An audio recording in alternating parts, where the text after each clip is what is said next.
यो people, good morning, good evening, good afternoon. जो video देख रहा हूं सबके लिए, कैसे हैं सब लोग? बेटा ओके, एक बार फिर से स्वागत है आप सबका हमारे नए लेक्चर में। गाइस, आज की क्लास के अंदर हम लोग जो डिस्कस करने वाले हैं हमारे इनकम टैक्स के अंदर चैप्टर नंबर 9 बोले तो पीजीबीपी, उसके एक बहुत ही इंपॉर्टेंट टॉपिक को। और आज का टॉपिक जो होने वाला है वो है अपना प्रिजम्पटिव इनकम का टॉपिक। सर, ये प्रिजम्पटिव इनकम बेसिकली क्या होती है? जब हमने एक्चुअल इनकम निकाल लिया तो इनकम को प्रिज्यूम क्यों करना?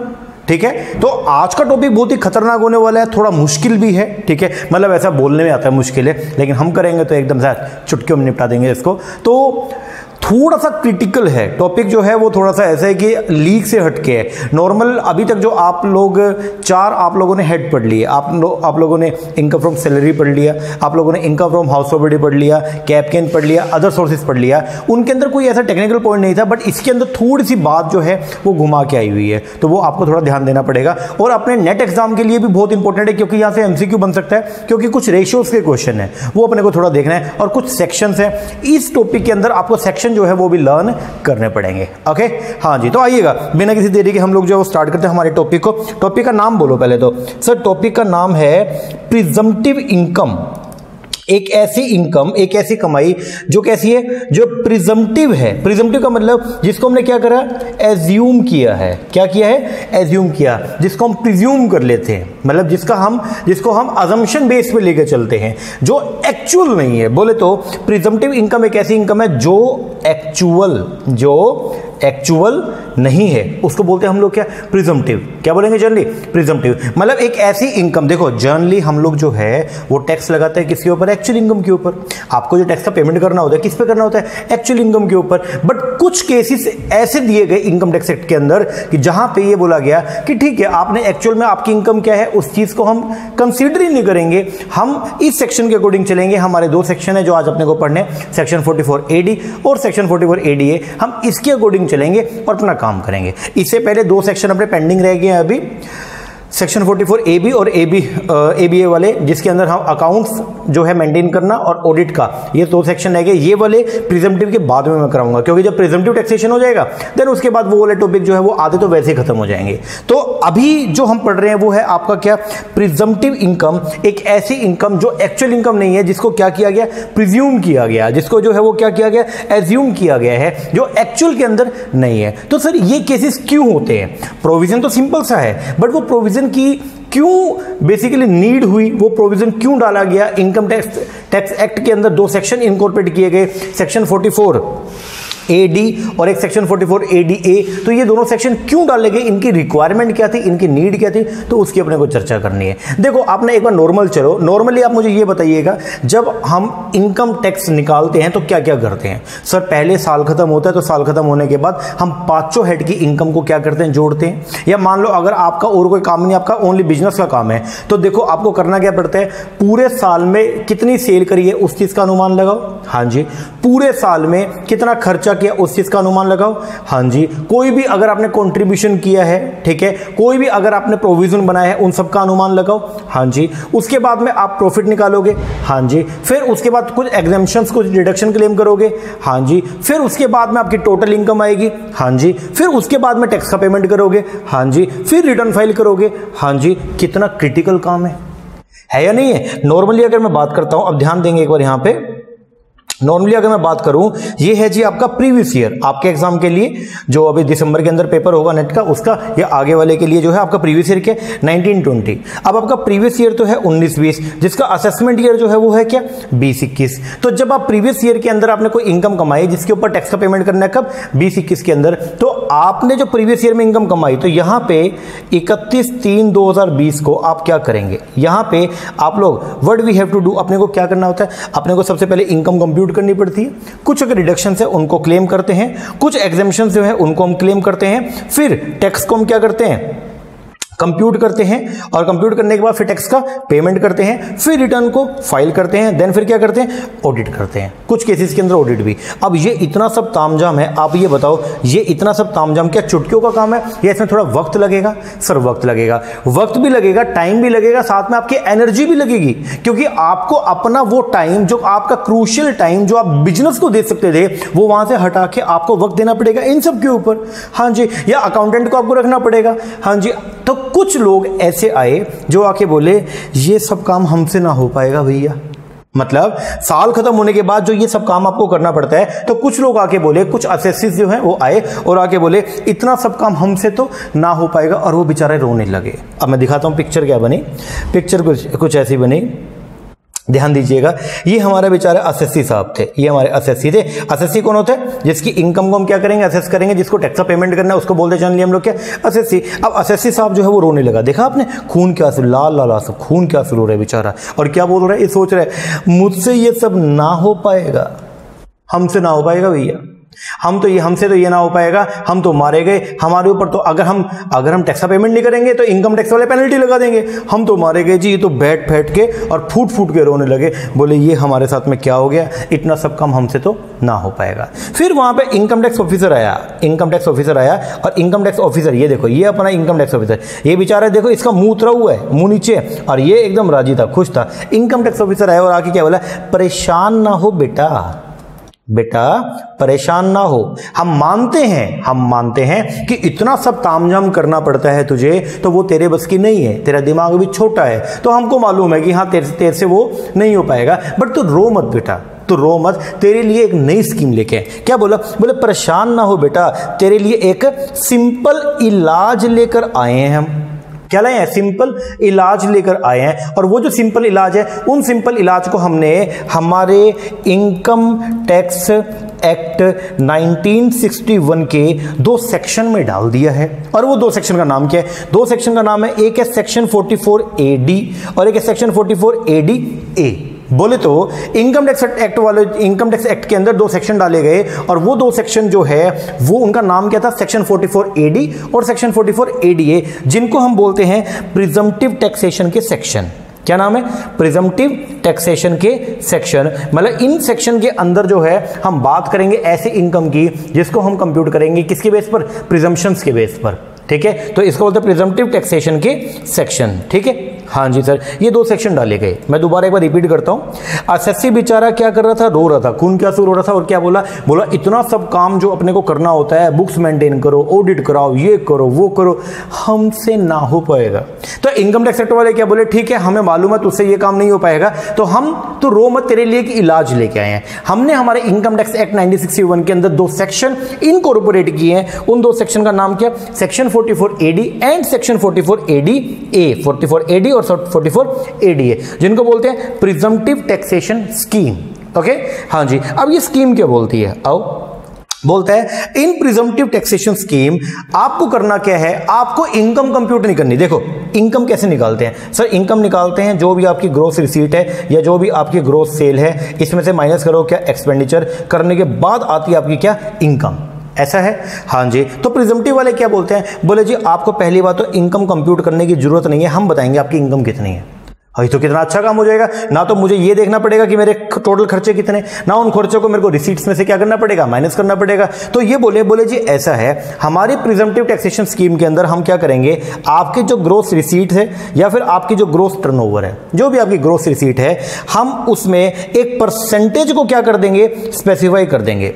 बोले तो जो भी आपकी ग्रोस रिसिप्ट है या जो भी आपकी ग्रोस टर्नओवर है, उसके अंदर हम एक परसेंटेज को क्या कर देंगे, स्पेसिफाई कर देंगे, और उस परसेंटेज को हम तुम्हारी क्या मान लेंगे, इनकम। एग्जांपल मान लो कि ये बोल दिया 6% स्पेसिफाई कर दिया। अगर तुम 100 रुपए की तुम्हारी क्या है, रिसीट है, तुम्हारा खर्चा चाहे कुछ भी हो, हम क्या करेंगे, सीधा ग्रोस जो आपकी रिसीट है उसमें 6% तुमको हम स्पेसिफाई करके और क्या मान लेंगे, वो तुम्हारी इनकम। 100 रुपए का 6% कितना हो गया, 6 रुपया। कितना हो गया, 6, और 6 को क्या मान लेंगे, इनकम। और इस इनकम के ऊपर हम तुमसे क्या ले लेंगे, टैक्स ले लेंगे, और इस पर हम तुमसे क्या ले लेंगे, टैक्स ले लेंगे। और आपको अलग से कुछ भी मेंटेन करने की जरूरत नहीं है।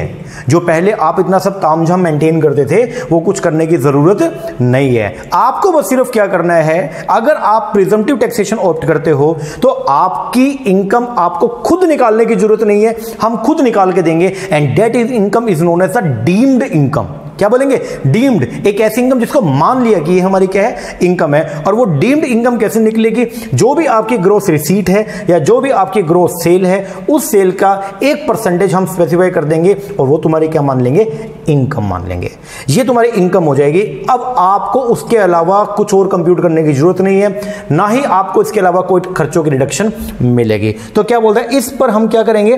टैक्स ले लेंगे। मैं दोबारा बोलता हूं, क्या करेंगे? जो ग्रोस रिसीट या टर्नओवर है उसमें एक अमाउंट को क्या कर देंगे? 1% को क्या कर देंगे? स्पेसिफाई कर देंगे। और वो जो आपने स्पेसिफाई किया उसको हम क्या मान लेंगे? इनकम मान लेंगे। मान लिया। और इस पर हम क्या करेंगे? टैक्स ले लेंगे। और आपको अलग से कुछ भी यहां पे मेंटेन करने की जरूरत नहीं है। सर ये जो स्कीम है ये किसके लिए है? क्या ये बिजनेसमैन के लिए है या जो प्रोफेशनल लोग हैं जो सर्विसेज प्रोवाइड करते हैं उनके लिए भी है? ये दोनों के लिए है। दो सेक्शन है ना, दो सेक्शन है प्रिजम्पटिव टैक्सेशन में। एक कौन सा सर? एक है सेक्शन 44AD और एक है सेक्शन 44ADA। 44AD जो है वो किसके लिए है? बिजनेसेस के लिए है। किसके लिए? बिजनेस के लिए। और सेक्शन 44ADA जो है वो किसके लिए? प्रोफेशनल्स के लिए है, जो बेसिकली क्या करते हैं? बोलो, जो क्या करते हैं? जो सर्विसेज रेंडर करते हैं, जिनका मेन काम जो है वो क्या है? सर्विस रेंडर करने का। ओके क्या? बोलो। हाँ जी सर, कुछ आया समझ में? गया दिमाग में? बोलो जी सर। तो एक बार के लिए मैं दोबारा से आपको रिव्यू करवाता हूं। ये सिचुएशन क्या थी? सिचुएशन ये थी कि जब साल खत्म होता है तो एक बिजनेसमैन को बहुत सारे जो है वो रिकॉर्ड्स मेंटेन करने पड़ते थे, फिर उसको इनकम कंप्यूट करना पड़ता था, उस इनकम के ऊपर टैक्स का पेमेंट करना पड़ता था। बेचारा इनकम जो बिजनेसमैन था वो बड़ा रोता था, वो बोलता था यार इतना सब तामझाम मुझसे ना हो पाएगा। तो यहाँ पे इनकम टैक्स एक्ट के अंदर 2 सेक्शन को इनकॉर्पोरेट किया गया और इनकम टैक्स वाले आके क्या बोले कि बेटा परेशान ना हो, तेरे लिए हमने जो है एक इलाज निकाला है, एक सिंपल इलाज निकाला है। और वो सिंपल इलाज ये बोलते हैं कि अब तेरे को अलग से तेरा P&L अकाउंट, तेरा ट्रेडिंग अकाउंट, तेरा कुछ भी जो है मैन्युफैक्चरिंग अकाउंट तेरे को मेंटेन करने की रिक्वायरमेंट नहीं है। तू बस ये करियो, तेरी जितनी भी सेल है उस सेल का 1% हम स्पेसिफाई कर देंगे और वो तेरी क्या मान लेंगे? इनकम। और उस इनकम के ऊपर तुमको क्या दे दियो? टैक्स दे दियो। कितना सिंपल कर दिया।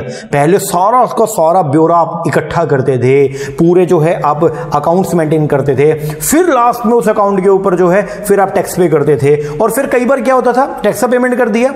अब इनकम टैक्स वाला जब स्क्रूटनी करता था, बहुत सारे खर्चे ऐसे होते थे जो डिसअलाउड थे और आपने वहां पे जोड़ दिया। फिर दोबारा से आप रिव्यू करते थे अपनी रिटर्न को, तो बड़ा दिक्कत होती थी। तो उस सब का एक इलाज यहां पे निकाल के दिया कि अब करना क्या है? बोलो क्या करना है? सर करना सिर्फ ये है कि अब जो भी हमारी ग्रोस रिसीट होगी या जो भी हमारी ग्रोस टर्नओवर होगी उसका 1% को हम क्या कर देंगे? स्पेसिफाई कर देंगे। और उस स्पेसिफाइड परसेंटेज को हम आपकी क्या मान लेंगे?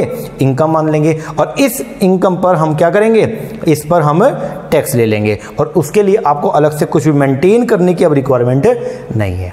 ओके हाँ जी। और ये जो प्रिजम्पटिव टैक्सेशन स्कीम है ये किसके लिए? ये दोनों के लिए, ये बिजनेस के लिए भी है और प्रोफेशन के लिए भी है। बिजनेस के लिए कौन सा? सेक्शन 44AD और प्रोफेशन के लिए कौन सा? Section 44ADA। आ रही है समझ में? जी सर। तो अब हम पढ़ेंगे हमारे दोनों सेक्शन को। हम पढ़ेंगे सेक्शन 44AD, देन पढ़ेंगे सेक्शन 44ADA और टॉपिक प्रेजेंटिव इनकम का खत्म। चलो शुरुआत करते हैं सबसे पहले सेक्शन 44AD। 44AD आ जाओ जी, आ जाओ जल्दी से। सेक्शन 44AD क्या बोलता है? Special provision for computing the profit and gain of the business. किसकी बात कर रहे हैं? बिजनेस की। ओन किस बेस पर? प्रिजम्पटिव बेस पर। अब ये बोलता है कि एप्लीकेबल किसके ऊपर है? ये जो आपका सेक्शन 44AD है ये किसके ऊपर क्या है? एप्लीकेबल है। तो सबसे पहले देखना पड़ेगा एप्लीकेबल हूम, किसके ऊपर एप्लीकेबल है? तो ये एप्लीकेबल है एलिजिबल बिजनेस के ऊपर और एलिजिबल असेसी के ऊपर। तो पहले अपने को ये पढ़ना पड़ेगा who is eligible business and who is eligible assessee. तो देखो पहले तो क्या बोलते हैं कि एप्लीकेबल टू हूम, किसके ऊपर एप्लीकेबल है? तो आप बोलेंगे ये एप्लीकेबल है एलिजिबल बिजनेस पे और एलिजिबल असेसी पे। आओ जी, मैंने नीचे यहां पे डिफाइन किया who is eligible business and eligible assessee क्या होते हैं। सबसे पहला एलिजिबल असेसी कौन है? किसको ये प्रिजम्पटिव टैक्सेशन की स्कीम मिलेगी? सबसे पहला इंडिविजुअल को मिल सकती है, एचएफ को मिल सकती है, पार्टनरशिप फर्म को मिल सकती है, लेकिन एलएलपी को नहीं मिलेगी। कोई भी इंडिया का या कोई भी रेसिडेंट इंडिविजुअल, रेसिडेंट एचएफ या रेसिडेंट पार्टनरशिप फर्म वो प्रिजम्पटिव टैक्सेशन की स्कीम को ऑप्ट कर सकता है। And who has not claim deduction, और जिसने जो है वो ये डिडक्शन सेक्शन 10 की डिडक्शन को जो है वो क्लेम ना किया। तो पहली बात तो किस असेसी को सेक्शन 44AD का बेनिफिट मिल सकता है? सर सेक्शन 44AD का बेनिफिट मिल सकता है उस असेसी को जो या तो रेसिडेंट इंडिविजुअल है या फिर रेसिडेंट एचयूएफ है या फिर वो रेसिडेंट जो है वो पार्टनरशिप फर्म है, ठीक है, उसको मिलेगा। और जिसने क्योंकि ये एंड लिखा, इसका मतलब क्या? ये कंडीशन भी साथ में, मतलब पहली और दूसरी, जो पर्सन पहली और दूसरी दोनों कंडीशन को फुलफिल करेगा उसको जो है ये स्कीम प्रिजम्पटिव टैक्सेशन की स्कीम ऑप्ट की जाएगी। ओके हाँ जी, तो एलिजिबल एसएससी कौन है बता दिया। अब है क्वेश्चन एलिजिबल बिजनेस क्या है, किस बिजनेस के लिए है। तो बोलता है एलिजिबल बिजनेस का मतलब एनी बिजनेस एक्सेप्ट, किसी भी बिजनेस के लिए आपको स्कीम मिल जाएगी, किसको छोड़ के, इसको छोड़ के। कौन सा, except the business of plying hiring and leasing the goods carriage referred to section 44 AE।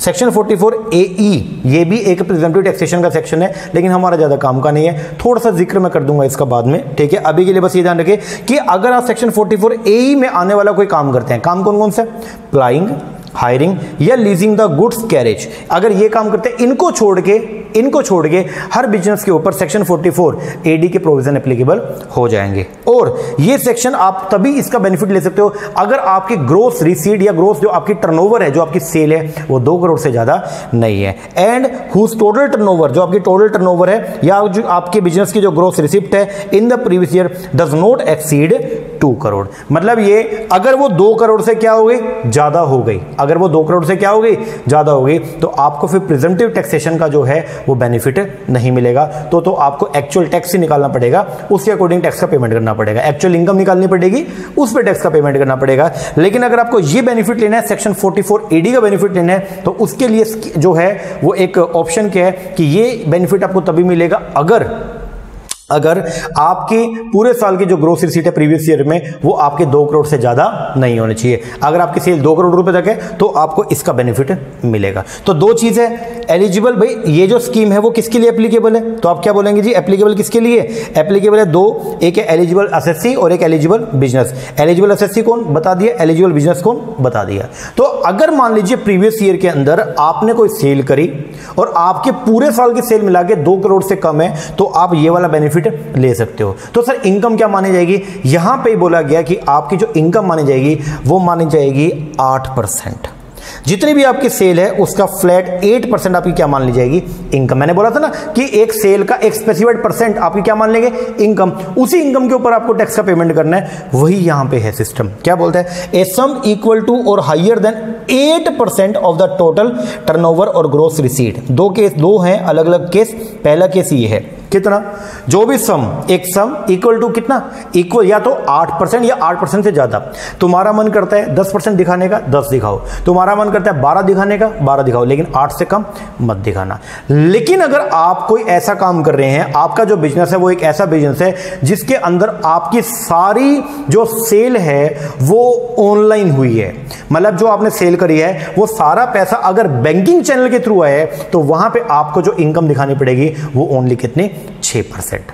मतलब अगर कच्चे में काम हो रहा है, कैश में काम हो रहा है, तो 8% आपकी जो भी सेल है, सेल का 8% आपकी इनकम मानेंगे।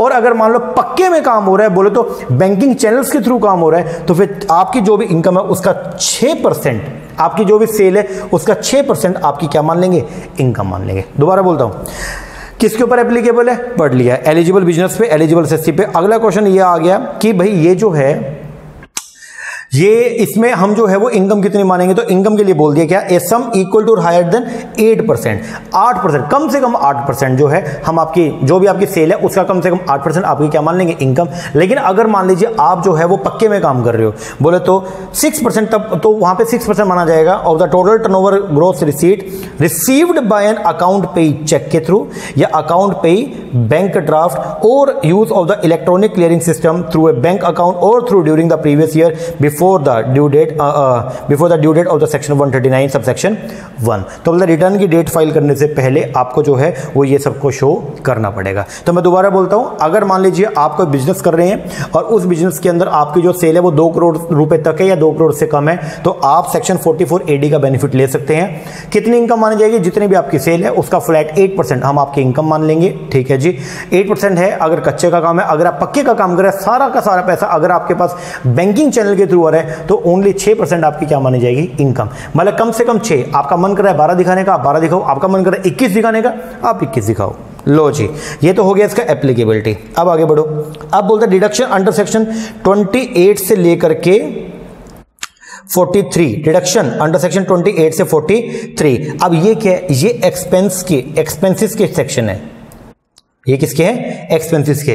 तो इनकम जो हमने आपको निकाल के दे देना, अब उसमें से किसी भी खर्चे की आपको रिडक्शन नहीं मिलेगी, क्योंकि वो इनकम है। और इनकम कैसे निकलती है सर? इनकम निकलती है सेल में से माइनस करके किसको? एक्सपेंस को। तो ये ध्यान रखना, अगर आपने प्रिजम्पटिव टैक्सेशन स्कीम को ऑप्ट कर लिया तो एक बार स्कीम को ऑप्ट करने पर आपको किसी भी एक्स्ट्रा खर्चे की कोई भी रिडक्शन नहीं मिलेगी, मतलब खर्चों की कोई रिडक्शन नहीं मिलेगी, क्योंकि वहां पे डीम्ड मान लिया जाता है कि ये हमारी क्या है? इनकम है। तो बोलते हैं ऑल द डिडक्शन, वो सारी डिडक्शन जो आपको 28 से लेकर के 43 सेक्शन के अंडर मिलनी थी, deem to have been allowed, तो ये मान लिया जाएगा कि वो सारी डिडक्शन हमने क्लेम कर ली है। Allowed in full and no further deduction shall be allowed, तो ये मान लिया जाएगा कि सारी डिडक्शन हमने क्लेम कर ली है और फर्दर अब किसी और डिडक्शन जो है, कोई भी डिडक्शन आपको अलाउड नहीं की जाएगी। इन केस ऑफ फर्म, पहले फर्म के केस में होता था कि अगर फर्म कोई सैलरी या इंटरेस्ट पे करती है किसको? पार्टनर को, तो वो अलाउड होता था, लेकिन अब वो भी अलाउड नहीं है। तो बोलते हैं in case of firm salary and interest would not be allowed as a deduction under section 40B। 17-18 assessment year से पहले ऐसा होता था, अलाउड करते थे, लेकिन अब नहीं है। अब यहां पे मैंने इसका सिंप्लीफाइड लिख लिया कि इसका मतलब क्या है? इसका मतलब है कि मान लिया जाएगा कि रिडक्शन क्लेम कर ली है। आपने रिडक्शन क्लेम नहीं करी है, बट मान लिया जाएगा कि आपने रिडक्शन क्लेम कर ली है। ओके, हाँ जी, आगे अब है जी WDV ऑफ द एसेट। अब एक बात देखो, जब खर्चों की अलग से कोई रिडक्शन मिलेगी नहीं, तो हमारा एक सेक्शन 32 मैंने आपको पढ़ाया था, याद हो तो? हाँ जी सर, पढ़ाया था। सेक्शन 32 था किसका? डेप्रिसिएशन का। तो डेप्रिसिएशन का क्या? क्योंकि डेप्रिसिएशन जो है सर, ये भी तो क्या है? एक एक्सपेंस है। हाँ जी, और आपने ऊपर बोल दिया कि किसी भी खर्चे की कोई भी रिडक्शन नहीं मिलेगी, तो सर इसका क्या होगा? तो देखो, आप जो एसेट जो है आपकी, इसका ये मतलब नहीं है कि डेप्रिसिएशन चार्ज ही नहीं करोगे, आप एसेट के ऊपर डेप्रिसिएशन लगाते रहोगे नॉर्मल तरीके से, बस उसकी रिडक्शन आपको नहीं मिलेगी, ये ध्यान रखना। तो बोलता है WDV of an asset of such business shall be deemed, मान लिया जाएगा to have been calculate as if the assessee had claimed, कि जैसे इस आप उसी तरीके से निकालेंगे जैसे ये माना जाएगा कि असेसी जो है इसकी रिडक्शन को क्लेम कर रहा है, and had been actually allowed the reduction in respect of depreciation for each of the relevant assessment year. तो ये आपको थोड़ा ध्यान रखना पड़ेगा कि वैसे अलग से डेप्रिसिएशन को कोई रिडक्शन नहीं मिलेगी, बट ये मान लिया जाएगा कि रिडक्शन हमने क्लेम कर ली है। आगे फिर consequences of not declaring profit as per 44 AD in any of the next 5 RAV का मतलब रेलिवेंट असेसमेंट ईयर। अगर आपने एक बार स्कीम को ऑप्ट कर लिया तो फिर क्या होगा? तो आप उसको अगले 5 सालों तक जो है आपको वो ऑप्ट करनी पड़ेगी। ऐसा नहीं है कि एक बार मैंने सेक्शन 44 AD अवेल कर लिया, अगले साल बोला नहीं मैं तो एक्चुअल के बेस पर काम करूंगा, मैं प्रिजम्पटिव के बेस पर काम नहीं करूंगा। ना ना ना, ऐसा नहीं। एक बार अगर आपने स्कीम को ऑप्ट कर लिया तो अगले 5 सालों तक आपको इस स्कीम को ऑप्ट करना पड़ेगा। अगर कभी आपने 5 साल से पहले ये स्कीम का ऑप्ट करना बंद कर दिया, तो जिस साल आपने बंद किया उससे अगले 5 साल तक आप इस स्कीम को दोबारा ऑप्ट नहीं कर सकते हैं। तो क्या बोलते हैं? बोलते हैं where an eligible assessee declare profit for any previous year in accordance with the provision section 44 AD and he does not declare profit as per section 44 AD। Eligible assessee था, उसने प्रॉफिट को डिक्लेयर किया previous year में 44 AD के हिसाब से, लेकिन अब जो है उसने 44 AD के हिसाब से जो है वो प्रॉफिट को डिक्लेयर नहीं किया, then he shall not be eligible, तो फिर अब वो एलिजिबल नहीं होगा कि वो क्लेम करे benefit of the provision of this section for 5 assessment year subsequent to the relevant assessment year in which the profit has been declared in accordance with the provision of section 44 AD। That means कि अगर कभी ऐसा हो गया तो अगले 5 सालों तक जो है आप इस स्कीम को दोबारा से ऑप्ट नहीं कर सकते हो। बोलता है it is pertinent to note that, बोला ये आपको थोड़ा ध्यान देना पड़ेगा। क्या? इफ ए पर्सन, अगर कभी कोई पर्सन ऑप्ट करता है प्रिजेंटिव टैक्सेशन स्कीम को, then he is also required, तो उसके लिए जरूरी है कि वो फॉलो करे the same scheme for next 5 year, कि वो अगले 5 सालों तक इसी स्कीम को जो है वो क्या करेगा? ऑप्ट करेगा। If you fail to do so, अगर वो ऐसा करने में क्या हो गया? फेल हो गया, देन तो presumptive taxation scheme will not be available for him for the next 5 year. तो अगले 5 सालों तक वो इस प्रिजम्पटिव टैक्सेशन स्कीम को ऑप्ट नहीं कर सकता। फर्दर आगे, if total income of the assessee exceed, अगर असेसी की टोटल इनकम एक्सीड कर जाए maximum amount not chargeable to tax से, मतलब बेसिक एग्जामिशन लिमिट से अगर उसकी जो वो है जो इनकम है वो क्या कर जाए? एक्सीड कर जाए, तो उसके लिए जरूरी है कि उसको बुक्स ऑफ अकाउंट से मेंटेन करना पड़ेगा। मतलब ये है कि आपने प्रिजम्पटिव टैक्सेशन स्कीम को ऑप्ट ठीक है। और अगर मान लो आपकी एक्चुअल इनकम जो है वो बेसिक एग्जामिनेशन से ज़्यादा है तो आपको बुक्स ऑफ अकाउंट्स भी मेंटेन करने पड़ेंगे। हालांकि बुक्स ऑफ अकाउंट्स का सेक्शन अभी आगे हम पढ़ेंगे, सेक्शन 44A भी, तो वहाँ पे अपना हो जाएगा। अभी के लिए बस आप ये ध्यान रखें, एक बार अगर स्कीम को ऑप्ट कर लिया तो अगले 5 सालों तक जो है स्कीम को ऑप्ट करना पड़ेगा। अगर आपने अगले 5 सालों के अंदर अगर आपने स्कीम को तोड़ दिया तो उससे अगले 5 सालों तक आप सेक्शन 44AD की स्कीम को दोबारा ऑप्ट नहीं कर सकते हो। लो जी आगे बढ़ो। अब सेक्शन 44AD जो है वो किसके ऊपर एप्लीकेबल नहीं है? जो आपका सेक्शन 44AD है वो किसके ऊपर एप्लीकेबल नहीं है? 3 लोगों के ऊपर सेक्शन 44AD के प्रोविजन जो है वो एप्लीकेबल नहीं है। वो 3 कौन कौन से? बोलता है the following person are specifically exclude. नीचे कुछ लोग दिए गए हैं, इनको स्पेसिफिकली क्या कर दिया गया? एक्सक्लूड कर दिया गया है from the applicability of the presumptive provision. अब वो कौन सा? सबसे पहला, a person carrying on profession. अगर कोई पर्सन प्रोफेशन कर रहा है, क्योंकि सेक्शन 44AD किसके लिए? बिजनेस के लिए है भाई। किसके लिए? बिजनेस के लिए। और प्रोफेशन के लिए जो है वो है कौन सा? सेक्शन 44AD ए। तो सबसे पहली बात तो ये आ गई है कि अगर कोई भी पर्सन जो है वो क्या करता है? प्रोफेशन करता है, तो प्रोफेशन वाले लोगों को जो है वो सेक्शन 44AD अलाउड नहीं है। ये आगे जो लिखा हुआ है एक बार रीडिंग कर लीजिए, हालांकि ये सारा का सारा 44ADA में आएगा। चलो थोड़ा सा बता देता हूं कौन कौन से। वो सारे जो लीगल, मेडिकल, इंजीनियरिंग, ये आर्किटेक्चरल प्रोफेशनल और the professional the accountancy, technical consultancy, interior decoration, ठीक है, या फिर क्या किसी भी तरीके का बोर्ड ऑथराइज रिप्रेजेंटेटिव का काम कर रहे हैं, फिल्म आर्टिस्ट हो गए, company secretary and profession of the information technology, ये जो लोग हैं, ठीक है, तो इनको जो है सेक्शन 44AD का स्कीम ऑप्ट नहीं की जा सकती है, क्योंकि इनके लिए सेक्शन 44AD बनाया गया है। दूसरा कौन है? कौन ऐसा पर्सन जिसके ऊपर ये प्रोविजन नहीं लगेगा? A person earning income in nature of commission. अगर कोई पर्सन जो है कमीशन या ब्रोकरेज से पैसा कमाता है, लाइक इंश्योरेंस एजेंट जो होते हैं, तो उनको भी ये स्कीम जो है वो ऑप्ट नहीं की जाएगी। और कौन? कोई भी ऐसा पर्सन जो क्या करता है? एजेंसी बिजनेस परफॉर्म करता है, उसके लिए भी ये स्कीम नहीं है। तो 3 लोगों के लिए सेक्शन 44AD की स्कीम एप्लीकेबल नहीं है। कितने लोगों के लिए? 3 लोगों के लिए। एक तो कौन? प्रोफेशनल के लिए, एक कौन? कमीशन वालों के लिए, और एक कौन? एजेंट के लिए। ओके हाँ जी सर। लो जी ये है जी आपका सारा का सारा सेक्शन 44AD। किसके लिए था? बिजनेस के लिए। कर लोगे? बोलो हाँ जी सर। तो ये हो गया जी सेक्शन 44AD। अब बात आती है सेक्शन 44ADA की। आओ जल्दी से सेक्शन 44ADA भी देखते हैं। अब ये सेक्शन 44ADA जो है ये बेसिकली क्या बोलते हैं? इधर आ जाओ जी। पहली बात तो 44AD किसके लिए था? सर 44AD था बिजनेसेस के लिए, और 44ADA किसके लिए? सर 44ADA है प्रोफेशनल्स के लिए। पढ़ेंगे क्या बोलते हैं?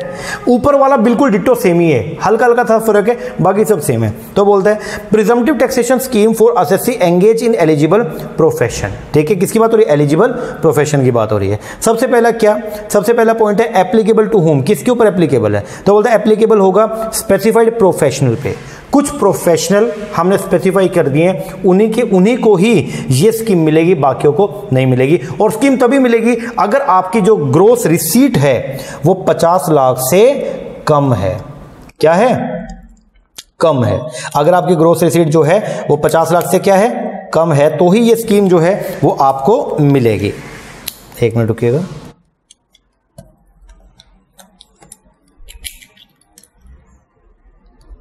लो जी, अगर ये स्कीम कब मिलेगी? सर ये स्कीम एक तो मिलेगी किसको? जो स्पेसिफाइड प्रोफेशनल है, प्लस में ये उन्हीं लोगों को मिलेगी जिनकी ग्रोस रिसीट जो है वो 50 लाख से कम है। अगर आपकी ग्रोस रिसीट, आप प्रोफेशनल हो और अगर आपकी रिसीट 50 लाख या उससे ज्यादा है तो आपको ये स्कीम नहीं मिलेगी। चलो जी अब पढ़ते हैं। पहले तो मैं आपको ना स्पेसिफाइड प्रोफेशनल बता दूं कौन होता है। ये देखो, ये है हमारे स्पेसिफाइड प्रोफेशनल। इनको रेफर किया गया सेक्शन 44AA में। ये कौन है? ये है आपके एम एट CA लाइफ, ये इसका निमोनिक है।